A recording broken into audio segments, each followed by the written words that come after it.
என் போன வீடியோவை பார்த்த நண்பர்களுக்கு தெரியும், கடைசியாக நம்ம லெக் டே போட்டு தான் நாளை முடித்தோம். அதுதான் நான் பண்ண பெரிய தப்பாக போச்சு. லெக் டே போட்டதில் சரியான கால் வலி எனக்கு. அந்த வழியில் நான் தூங்கி இருந்துக்கே ரொம்ப லேட் ஆயிடுச்சு. அப்பப்போ ஜுரம்லாம் அடிக்குதான்னு தொட்டுலாம் பார்த்துருந்தேன். ஜுரம்லாம் அடிக்கல, லைட்டாக கால் மட்டும் தான் வலிச்சிட்டு இருந்துச்சு. நீங்களே பேக்ரவுண்டில் ஒரு சேடான மியூசிக் போட்டுக்கோங்க. நான் எதாவது போட்டேன்னா யூடியூப்பில் காப்பி ரைட்ஸ் கொடுத்துட்றாங்க. இன்னைக்கு ஜிம்முக்கு போவேண்டான்னு முடிவு எடுத்துட்டு வீட்டிலே ரெஸ்ட் எடுக்கலான்னு தான் பார்த்தேன். எங்கள் அம்மா ஒரு ஜக்கு ஃபுல்லாக காஃபி போட்டு தந்தாங்க. அதை குடிச்சிட்டு உறவினர் வீட்டுக்கு தான் போயிருந்தோம். நாங்கள் போகும்போதே பிள்ளைங்க அழகாக ஆன்லைன் கிளாஸில் உட்காந்து குரான் ஓதிட்டு இருந்துச்சுங்க.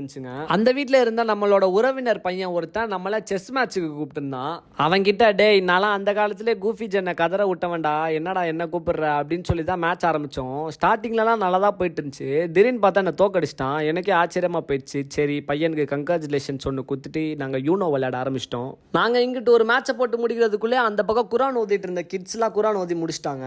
அப்புறம் அவங்க கூட கொஞ்ச நேரம் டைம் ஸ்பெண்ட் பண்ணிட்டு இன்னொன்று உறவினர் வீடு பக்கத்துலேயே இருக்குது, அந்த வீட்டுக்கு தான் போயிருந்தோம். அந்த வீட்டுக்கு போனால் அங்கேயும் நிறைய கிட்ஸ் இருந்தாங்க. அவங்களோடய கொஞ்ச நேரம் நான் உட்காந்து பேசிட்டு ஜாலியாக விளாண்டுருந்தேன். உறவினர் வீட்டில் அட்டி விட்டே இரவு உணவுக்கான நேரம் வந்துருச்சு. அதோட உறவினர் வீட்டிலே இரவு உணவு முடிச்சுட்டு நானும் கொஞ்ச நேரம் பசங்களோட விளையாண்டு ஏரியா கிளம்பி போயிட்டேன். இரவு ஏரியாவில் போனால் அங்கேயும் ஒரு கிட்ஸு. என்னடா இன்னைக்கு நாள் ஃபுல்லாக கிட்ஸோட டைம் ஸ்பெண்ட் பண்ணிட்டு இருக்கோமேன்னு தெரில எனக்கு.